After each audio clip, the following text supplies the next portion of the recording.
Good morning, friends. Welcome in this class. This is class 8, subject Social Science, History, Chapter 3, Ruling the Countryside. It is the third lecture of this chapter, and in today's lecture, the topics which are to be discussed are like these. First is Britain turns to India. Second, how was indigo cultivated? Third, types of indigo cultivation and two types of indigo cultivation, niche cultivation and Raiti cultivation. And the last topic, the Blue Rebellion and after. So let's we start today's discussion. For students, before start to today's discussion, first we will recapitulate our previous topics in brief. Like as we have studied, East India Company imposed or introduced three types of revenue policies in Indian villages, and these were permanent settlement, Mehalwari system, and Raitwari system. Is permanent settlement in which zamindars were made owner of the land and they were given the right of collection taxes from the Indian farmers. They collected the taxes from the Indian farmers and paid to the East India Company. And second system, Mehalwari system. In this system, village headman was given the power of collection taxes. He collected from taxes from the villagers and paid to the British government. And third one is there, Rayatwari. Yes, Rayat words related to the farmers or cultivators. Means in this system no mediator was there. The farmers who cultivated the land directly paid the taxes to the British government. Understood, friends? Yes. So, with the passage of time, the Britishers means they were not only dependent on the revenue generated from Indian territories in the form of taxes. They also decided to use the crops of the country in order to earn profit in its trading business. Okay, and for that they started to force the Indian farmers to grow those crops which were in great demand in Britain market, mainly cash crop like jute in Bengal, tea in Assam, sugarcane in UP. This is there, cotton in Maharashtra and Punjab. Okay, beta. And basically, the more emphasis was laid on cultivation of two crops. These were opium and indigo. Okay, and as I told that indigo was a blue color powder which was used to dye the clothes, and the demand of indigo was increasing day by day. So let's start. Britain turns to India for what? To get indigo. Okay, and what was the reasons why Britain turns to India to get indigo powder? By the 13th century, Indian indigo was being used by cloth manufacturers in Italy, France, and Britain to dye clothes. Means the demand of Indian indigo was increasing day by day, and in many countries, this indigo was used to dye the clothes. Indigo produced a rich color, blue color powder, whereas the dye from wood, another plant, was pale and dull. Actually, it are not only English, but the French in Caribbean island, Portuguese in Brazil, Spanish in Venezuela also started cultivating indigo plants. And while the demands for indigo was increasing, its supply fell to half between 1783 and 1789 due to various reasons. Okay, means this blue color powder was grown in another parts of the countries or in another countries also. But why the Indian indigo was in great demand?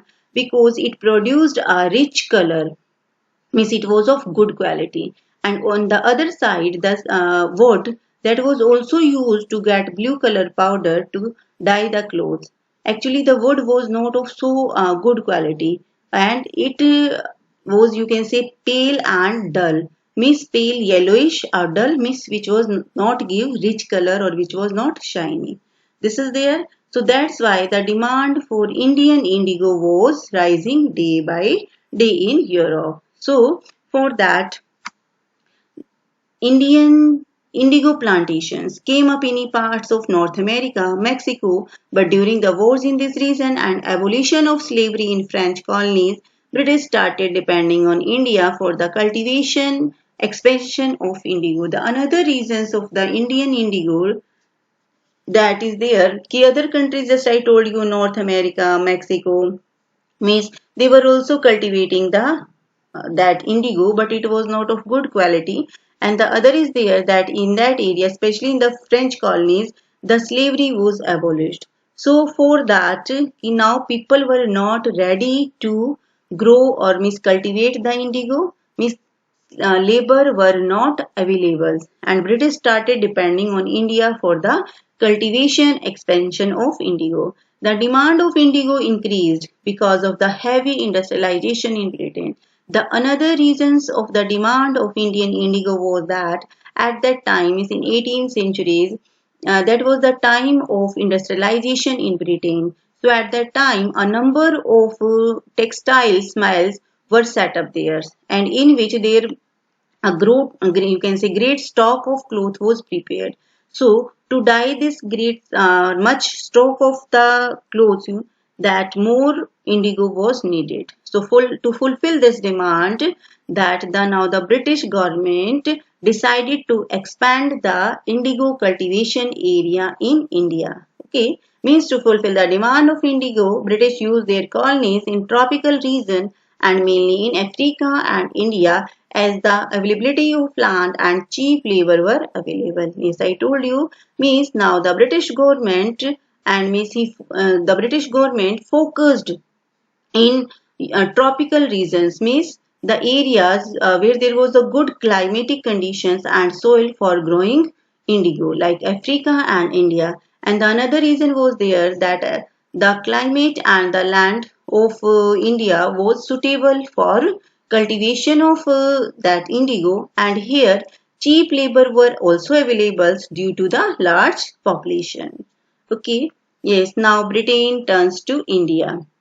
Yes, friends, the demand for indigo was rising day by day. So, the company decided to expand indigo cultivation in India, and Bengal was the largest exporter of indigo to the Britain. And it is said that in 1810, about 95% of the indigo imported by Britain was from Bengal. And as the indigo trade grew, many of the commercial agents and company official, they started investing in the indigo business. Okay, and for that many officials they left their job, okay, and started business of indigo cultivation. So as this was a profitable business, so many Englishmen settled in India and became indigo planters. So even loans were granted by the company and the banks for indigo cultivation. So understood, students? Okay, means now many British officials they started to came in India and settle down here to is for the business of indigo cultivations. Now process of indigo formation. Yes, how indigo was cultivated. Yes, friends, actually indigo was you can say formed or means indigo was formed in the 3 or 4 vats. Now I will explain you that how this indigo powder was made or formed. Yes, after the harvest, means after harvesting the indigo plants. Just I told you it was a plant on which blue color flower means bloomed. Okay, and this blue color means flower were used to make the dry powder, which was known as Neil also. Okay, so after harvesting the that indigo crops, that indigo plant was taken to the vats in the indigo factory, and 3 or 4 vats were used or needed to manufacture the dye. Each vat has a separate functions, and the in the first vat or first process, what is done here? With a vat is means you can say container, and in the first process is fermenting or steeper vat. So in the first step, what was done?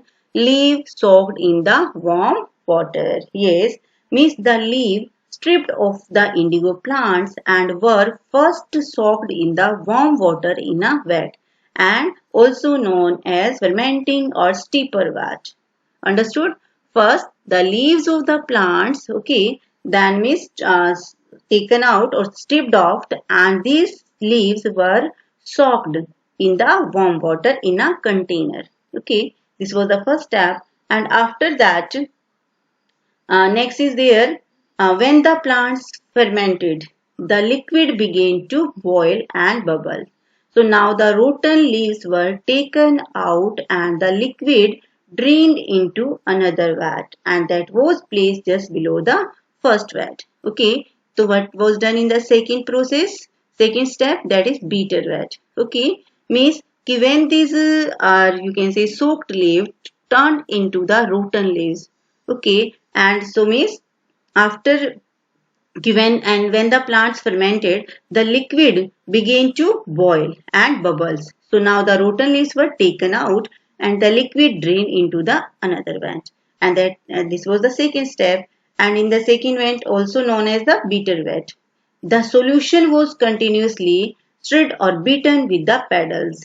And when the liquid gradually turned green and then blue, then lime water was added to the vat. Okay, so gradually the indigo separated out in the flakes and a muddy sediment settled at the bottom of the vat and a clear liquid rose to the surface. This liquid was drained off and the sediments is that indigo pulp transferred to the another vat, and also this process is known as settling vat, and then pressed and dried for sale. Understood, students? In simple way, if I tell you that in the first step, leaves of the indigo plants were soaked in warm water. Second, the boiling process is there. And after boiling process means this rotten material or this rotten leaves are separated and they are stirred or the beaten with paddles. Okay. And after that means the water, this liquid or you can say water that is separated from this materials, and in the last stage that a muddy sediment settled at the bottom of the vat. Okay, and this settled metal, okay, or you can say the indigo pulp that transferred to the another vat, and it is known as settling vat, and then this rotten material or settling vat is pressed and dried for sale. Yes, next one is how was indigo cultivated? Yes, friends, just I told you that now many British officials they came in India for the business of indigo, and they were known as indigo planters. So these British officials they adopted two methods of growing indigo in India, and these two methods or two systems were known as niche cultivation, niche indigo cultivation you can say, or Raiti cultivation. So, okay, now we will have a discussion on these two methods. What was niche indigo cultivation and what was the Raiti cultivation? Yes, friends, the first is niche cultivation. Niche is a Hindi word and I think everybody knows about it. Niche means apna, on. Okay, and second one is Raiti. Raiti word related to the farmer. Okay, even simple word if I say that in the niche system the planter produced indigo on the land which was under his control, and in the second means Raiti under the Raiti system the planters entered into the contract and riots or the village headman or means in which they forced the Indian farmers to grow indigo in their fields or on their land. Okay, yes. Now we will discuss about these two types of cultivation, indigo cultivation. First is niche. It was cultivation of indigo plants in the planters on land. Okay, just I told you, means the people, the British officials who came in India and settled here for the business of indigo. They were known as indigo planters. And for that, these indigo planters or these British officials, they purchased or rented out the land from the Indian farmers to grow indigo. Understood it? Yes. And in this system, the planters bought the land or rented it from the farmers and produced indigo plant by directly hired laborers. Okay. Means first they bought the land or rented it from the farmers, and for that they hired the labor. Now, problems with niche cultivations. Yes, friends. What were the problems which were faced by these indigo planters in niche indigo cultivation systems? Yes, planters found it difficult to expand the areas for indigo cultivation as the farmers were not ready to give their land to them for cultivation. Yes, this was the first problem. Actually, the planters, means indigo planters, wanted to expand the areas of indigo cultivation, means they wanted more and more land to grow indigo in a large area. But the farmers were not ready to sell their lands to them, or means give their land to them for the cultivation. Means they were not able to get the land to grow indigo.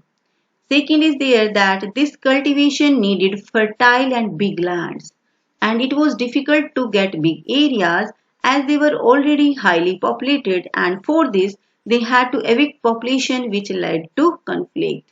Yes friends, the second problem faced by the planters of British officials in niche, under niche cultivation was that means the indigo cultivations means needed fertile land, means indigo was grown in fertile and big land. Okay, and the areas of India that already means some areas were there which was fertile area, they were highly populated. Okay, and for that they had to evict population, and which led to conflict, means people were not ready to leave their houses or leave their areas. Next one is niche cultivation on a large scale required many plow, bullocks, investing on purchase and maintenance of plows was a big problem. Yes, just I told you that in the niche cultivation they purchased the land or rented it. So for that means to cultivate the land, to plow the fields, okay, they needed plow, bullocks, and which they hired from the Indian farmers. Okay, so means to arrange this a large number of plow or bullocks, okay, from the Indian farmer was also a great problem. And at the same time of its cultivation, the cultivation of rice also took place. That's why plow were not available or rent too. Yes, the beta another problem was there that the cultivation, the time of the cultivation of rice and indigo, means both these crops were cultivated on the same time, same season. So means that was the season when Indian farmers grew rice in their fields, and the same time that indigo was grown in the field. So at that time the farmer used their lands to grow rice, and they were not ready to give their land to the farm to the British officials to grow indigo. Understood? And the next problem is there, that is availability of labor. Yes, that was also a big problem as farmers or the peasants were engaged in rice cultivation at the same time. This already I told you beta that both the crops are grown at the same times. So means when the British official needed labor for harvesting the that indigo cultivation, indigo crops. At the same time, the Indian farmers were busy in harvesting rice, rice crop. Understood? Yes. Now next system. I told you that there were the two system of indigo cultivation. Niche I told you, niche means apna means the cultivation of indigo in the honor or in the British officials or planters on land. And Reti system, this I told you that this is the Reti means farmers, okay, or cultivators. So Reti system, it means the cultivation of indigo on ryots or the farmers land. Actually when British government, or you can say East India Company's officials, okay, means they were not getting the land, laborers and many equipments, agricultural equipments for the cultivation of indigo. This started to adopt another method, and this was Reti method. And in this method or in this process, the British government and these officials forced the Indian farmers to grow indigo in their own land. And in this system, planters forced the Rayat to sign a contract which was known as agreement. Okay, and what was this contract or agreement? Actually, those who signed this contract got cash advance and from planters and low rates of interest to produce indigo. Yes, friends, first I am telling you what was this contract. Actually, according to the contract, the Indian farmers had to grow indigo in their means on the 25% of on their land. Understood? Means the Indian farmers had to grow indigo on 25% of their total land.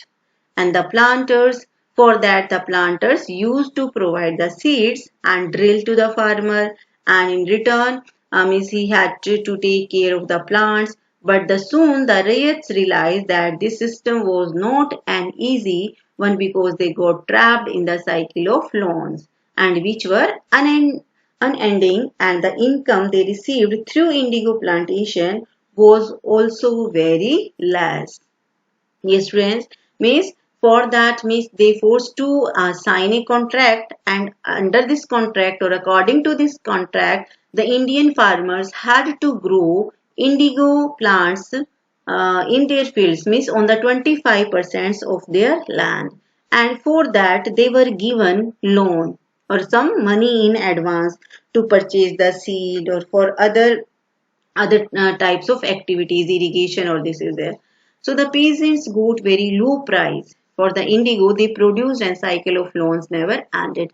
And the another reason was there that after harvesting the crops, the Indian farmer forced to sell the indigo productions to the East India Company at very lower price, very less price. So in this way, means first they were given the loan, okay, and means they had to pay the interest also.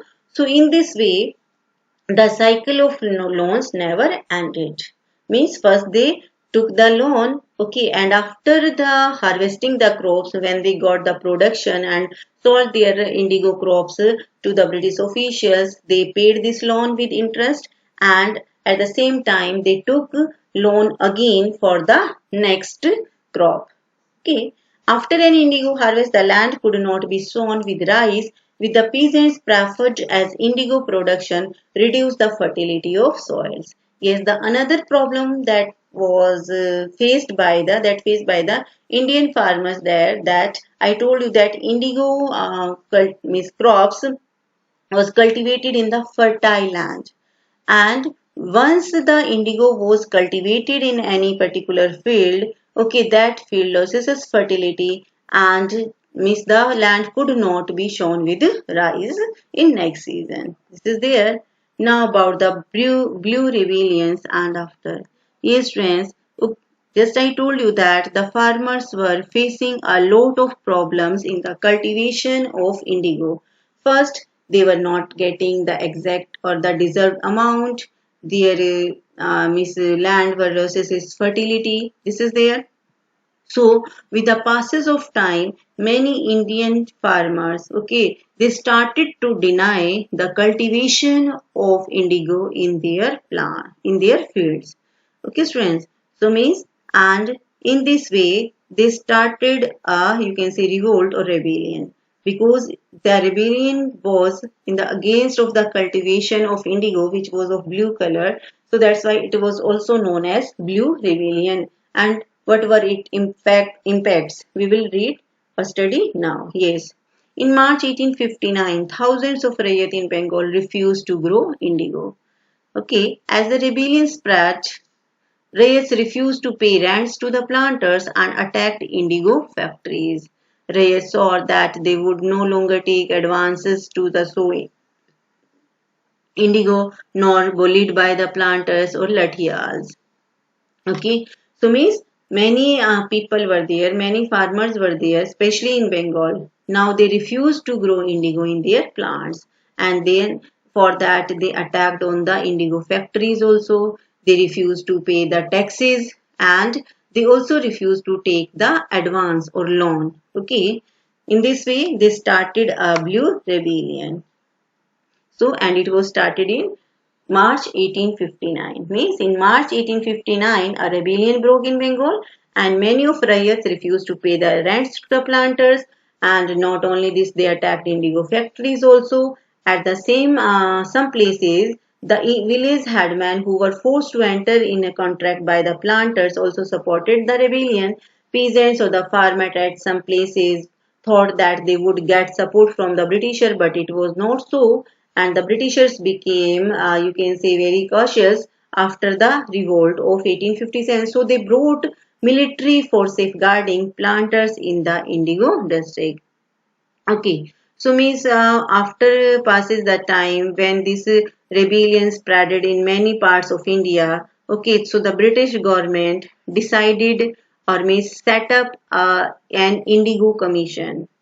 And what was the reasons to for that or to set up Indigo Commission? Actually, Indigo Commission was set up to look into the matter of indigo cultivation. Okay, and when this commission, okay, that surveyed or inquired about this indigo planters or indigo cultivation, then this commission found the planters guilty.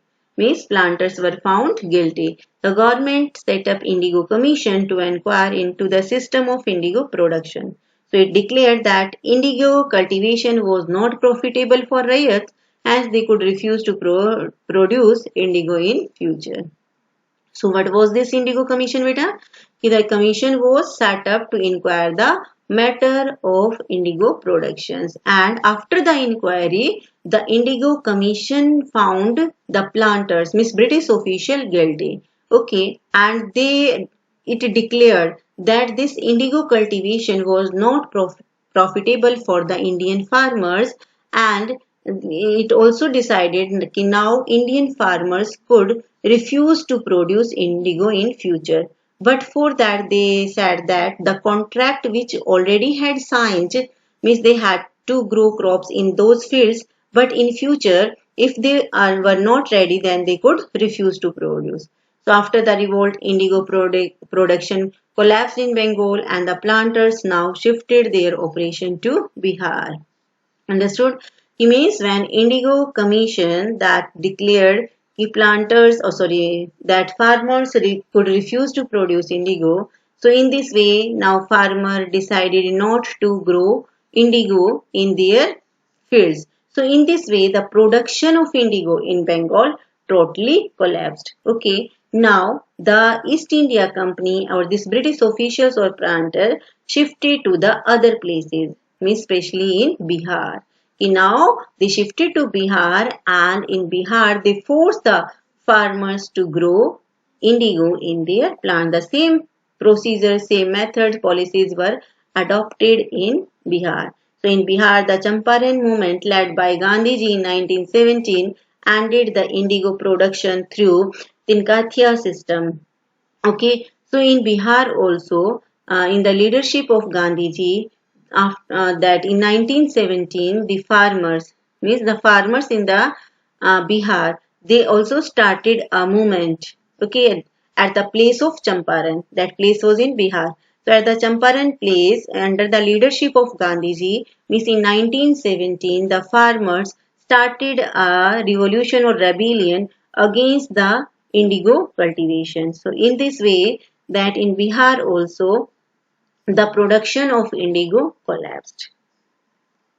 Okay, students. Okay, now I'll give you assign homework with some question answers to solve. First is there, why was Reyes reluctant to grow indigo? Means why the Indian farmers, and they decided not to grow indigo in their fields. Understood the meaning of question, reluctant? Yes. How was indigo cultivated under the Rayatwari system? Just I describe about the Rayatwari system, means under a contract. And according to the contract, the farmers had to grow indigo in the on the 25% of the total land. Why was the Indigo Commission set up by the government, and what were its findings and suggestions? Just I told you that commission was finding to inquire that complete procedure or the indigo cultivation. And what were its finding? They found the planters guilty, and they found that this indigo cultivation was not beneficial to the farmers. What was the niche cultivation and what were the problems with it? This I told you or explain you. Now we will have a discussion on the homework solution of lecture 2. What was the Monroe system? Yes, in the British territories in the south, a new system was devised that came to be known as Rayatwari system, and it was tried on a small scale by Captain Alexander Reid, and afterwards Thomas Monroe, who was the governor of Madras, developed this system which gradually extended all over South India. And in the south there were no traditional zamindars, so hence the settlement was made directly with the cultivator or rayats who had tilled the land for the generation. This was also known as Rayatwari system. Under this system, there were no mediator. First, it was introduced by Alexander Reid in some particular areas which were won by that means which were won after defeating the Tipu Sultan, and afterwards it was spreaded by the Thomas Munro in all over South India. And under this system, that there were no mediator, no traditional zamindar, the farmers or the rayats directly they had to pay the taxes to the East India Company. Yes, how did indigo trade attract foreign traders? Indigo trade flourished during the last decades of 18th century. As a result, commercial agents and officials of the company began investing in indigo productions. Means at it was very profitable business. So many British officials they came in India, settled here and starting business of indigo. Means they starting investing in indigo productions. Over the years, many company officials left their job to look after their indigo business and earn profit. Yes. Next one is give two problems which arose with the new Monroe system of fixing revenue. Yes, first problem, revenue official fixed a very high revenue demand and peasants were unable to pay it. Second one is riots that fled the countryside. Sorry, riots fled the countryside means they starting to live their own areas, on villages, and villages become deserted in many regions. Okay, it means now the villagers started to leave their villages, shifted to the cities to work in mines or factories or industries, and in this way many villages became deserted. What is indigo? A plant that produces rich blue color which is used as a dye. Why did cloth dyers prefer indigo to wood? I told you that two types of plants were there which were used to get blue color powder, and this blue color powder was used for dyeing the clothes. So in these two, wood and indigo. So why did the dyers prefer indigo? Cloth dyer preferred indigo as a dye because it produced a rich blue color, whereas the dye from the wood was pale and yellow, means yellowish, pale and dull, means yellowish color and not so shiny. That's why, and the Indian indigo was of good quality, gives rich blue colors. That's why dyer preferred indigo in place of wood. Understood, friends? So in this way, our today's lecture is completed. Okay, tomorrow we will meet again with the summary of the lecture. Thank you.